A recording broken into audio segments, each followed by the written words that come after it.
Happy Transfer Tuesday, the day of the week where we take a look at our finances to see if there's any money moves we can make in a positive direction. I have kind of an exciting investment update as well as some savings I want to do today. So let's go over the money moves from the last week. Last Wednesday, the 4th of September, I got my first paycheck with a 401k deduction and a 5% company match.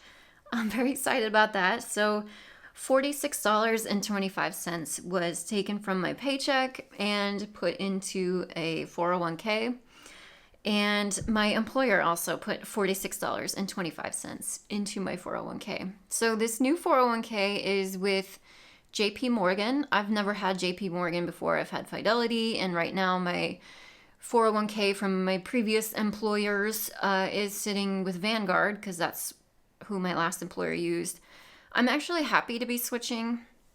I don't know how I'll like JP Morgan, but right away the online platform feels a lot more intuitive for me. For whatever reason, I just don't like Vanguard. I don't know. It was never easy to understand what was happening when you log in, and I feel like there's outdated information displayed right when you log into the app. I don't know. It just wasn't my thing. I liked Fidelity, that platform, and it was very user intuitive. I don't know. I'm probably being nitpicky, but either way, my new employer uses JP Morgan. So eventually I am going to roll all of my old 401k, not old, but my previous 401k as well as my Roth over to JP Morgan. I just haven't done that yet. But the exciting thing is I'm now investing for retirement again. I have not been doing that since my old job let me go last winter. So happy to be doing that again, even though you guys know I'm not huge on the whole retirement thing, but I do believe it'll be important later in life. So I did sign up for the full company match. My company is still a new company, so this is the first time they've offered 401k or any kind of retirement benefit contribution. So yay for that. Also on September 4th, I got a super thanks from Matt. He gifted me with $5 and he said, "Glad to see you making money moves. Keep it up." Thank you so much, Matt. I really appreciate that. And then yesterday on the 9th, I got another super thanks, and this was from Robert, and he gifted me with $2. Thank you so much, Robert. I really appreciate that as well. And now I want to do another money move to savings. I've told you guys my goal for this month is to save $400, so $100 a week. And I'm going to do that right now. I'm currently trying to rebuild my sinking funds, and I'm working on my car, vet, and medical sinking fund. It has $650.24 in there, but I'm going to add another $100 right now. Okay. Car, vet, and medical, $750.24. $1,250 to go until that's back up to its $2,000 goal.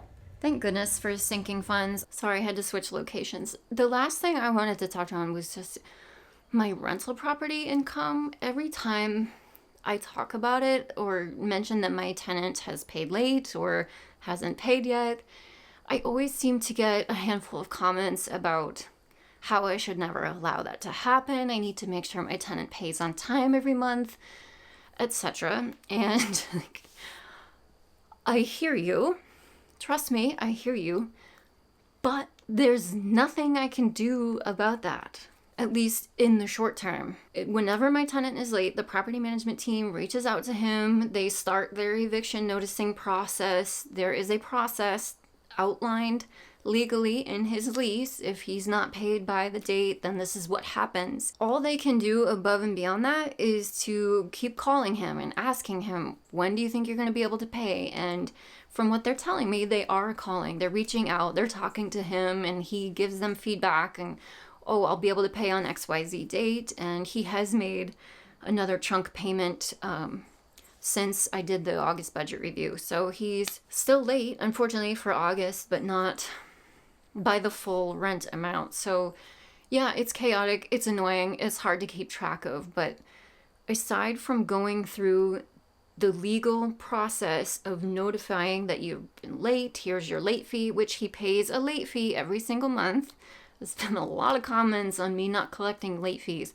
He pays a late fee every single month. I just don't get that late fee because in my contract with my property management team, they keep the late fees. So he is charged a late fee and he is hounded all the time about paying rent. Aside from that, there is nothing I can do about it. There is a legal process that has to happen, you know, the full-on eviction process. I don't know what it's like in other areas, but here in the US, it is such a long, expensive process of actually formally evicting someone. And it doesn't happen until they're at least a month late, maybe longer. He's never gotten to that point where he's like 2 months or 3 months late. He's just late every month. And even if the formal eviction process does start, like, I don't necessarily want that because that's going to be so expensive for me. There's so many legal fees that come into it at that point because it needs to go through the courts and the legal system. And all those legal fees are on me.